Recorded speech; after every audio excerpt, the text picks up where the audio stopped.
Jonathan Hallam and Wise of Warmth here. So in this video, I'm going to be explaining hydrostatic pressure and how it can affect hot water and system performance in a heating system. And in this, I'm overhauling a heating system that no one can quite fix. It just doesn't perform right. And it's quite a dangerous heating system really, because there's many faults in it and the water's constantly pumping over, heating and steaming in the loft space. If you're new to the channel, I'm Jonathan, I'm a plumbing heating engineer and I'm a lecturer and sales rep. Any questions, please feel free to comment or DM. Enjoy. Hydrostatic pressure and putting it on site.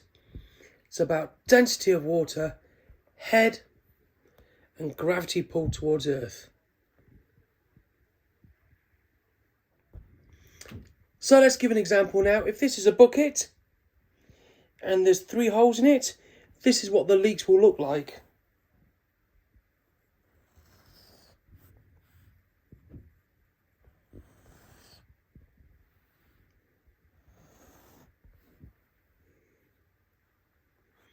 And that is down to the pressures.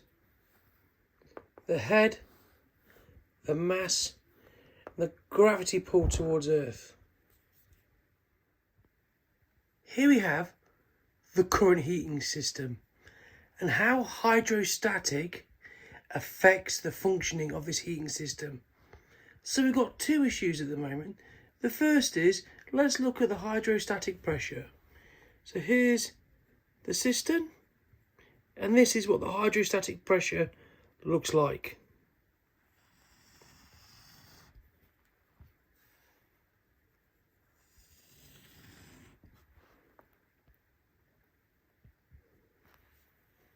So anywhere in this region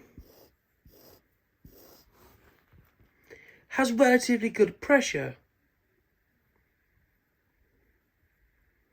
However, these radiators here are in a poor zone.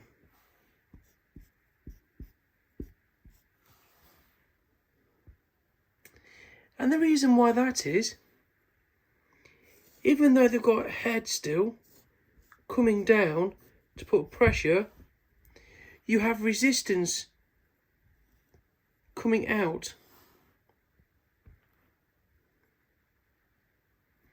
On the bottom floor, they've lost the head due to the resistance. At the top, there's no head or pressure. So thirdly speaking, it's only underneath the actual system that should really have a good performance. So thirdly speaking, all these appliances, radiators, further from underneath the F&E tank will become poor performing. And these can become index radiators, poor performing. So if there's any air up here, there's not the head or pressure to support it. Radiators here will have an issue because the head is lost due to the resistance. So on a gravity system, there's 2 other issues as well. The first is, this is an expansion pipe and this allows water from the boiler to come vent over and keep atmospheric pressure in the system. From the water level to an expansion pipe should be 450. Sometimes you can't get that if the loft is small. So the other problem is, if this is the level of the heating system and this is the height of the heating system, water expands 4%.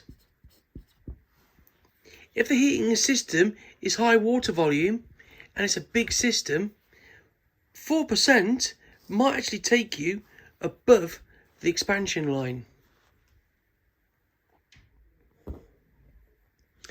Another way to look at this in terms of pressure, there's the water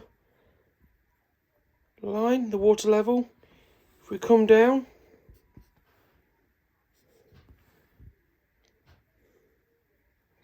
meter head, meter is equivalent to 0.1 bar. So from here to here, if it's 4 meters, from there to there, if it's say 2 meters, I'll give you 0.2 bar. Here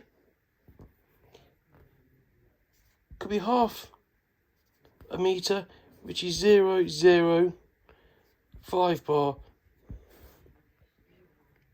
So thirdly speaking, you can see here the difference in pressures.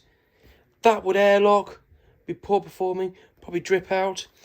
Another pressure to consider, the gravitational pull to Earth is 0.81 newtons. So the dwelling is quite long, the floors are at different levels. When the water's heating up, it's expanding 4% and it's pumping over the expansion vessel. So now I'm going to change it to a sealed system. So there's no real index radiator and it's going to eliminate hydrostatic pressure. Magnet filter is going to go on the return of the boiler where it should be. That's a ridiculous position.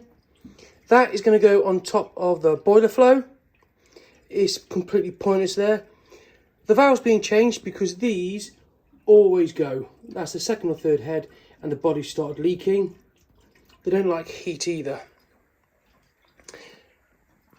That's being taken out and soldered so it's nice and neat. It's going to have more clips along the bottom to make it look more presentable. The pump is fairly new, so that's staying. It's going to have new gate valves on it. The air separator is going. These always leak. For some reason, these always leak. And what happens with these is they always block here. They always block here because the pressure here is at a neutral point. And the magnetite blocks there. Magnetite blocks there. There's a gate valve on it. I took the handle off that. That shouldn't be there. If you turn it off, you're going to get the boiler firing on dry and could blow it up. You can just see there where the air separator is leaking.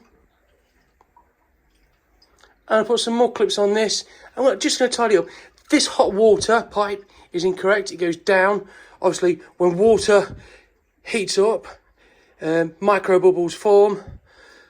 So thirdly speaking, that should have a rise on it. It's got a bypass on. The bypass isn't needed because it's a 3-port valve. So it'll always be open in one direction or another. They've even put an automatic air vent on the primary return. It's just ridiculous. It's just a waste. They clearly don't know what they're doing here. That's going to go. I'm going to put that underneath this, right at the top. The expansion vessel is going to go up in the loft, and the discharge pipe is going to go out on the gable end.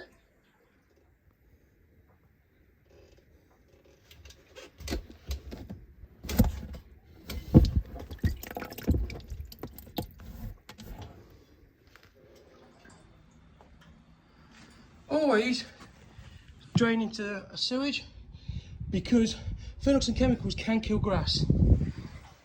Keep an eye on your drain valves. That one leaks, so I've had to put some PTFE on the nozzle. So, a couple of faults here. Thermostatic valve, room thermostat.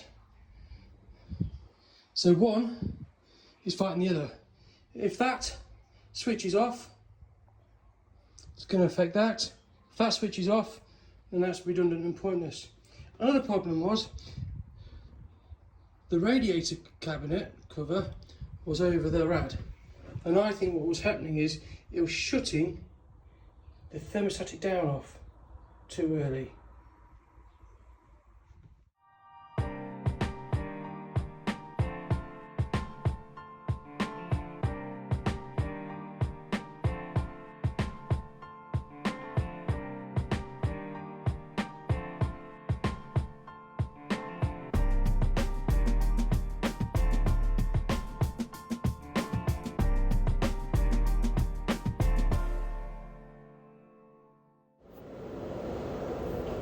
So this is the component that I took out of the job, and this is what we call an air separator.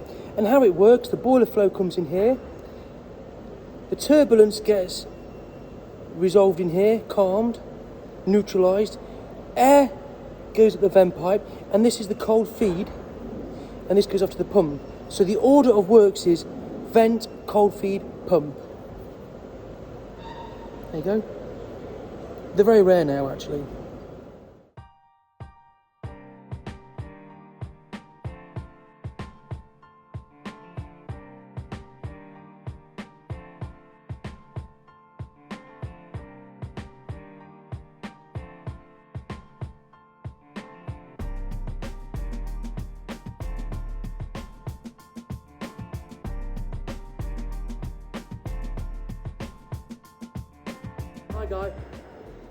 Hi guys, so I've just fitted the expansion vest in the loft and put the filling loop in the gauge in the area cupboard so the customer can regularly inspect the pressure, refill it and look at the gauge.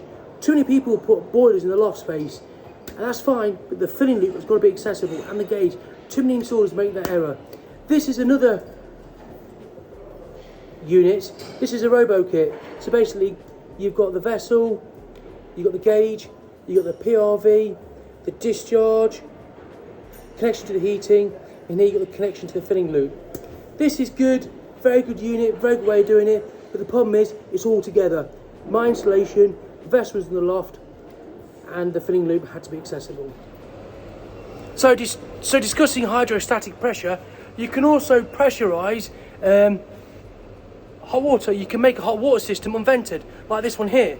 So rather than have a system in the loft and rely on head, here we have a pressurised unvented cylinder. So you've got pressure release valve, expansion vessel again.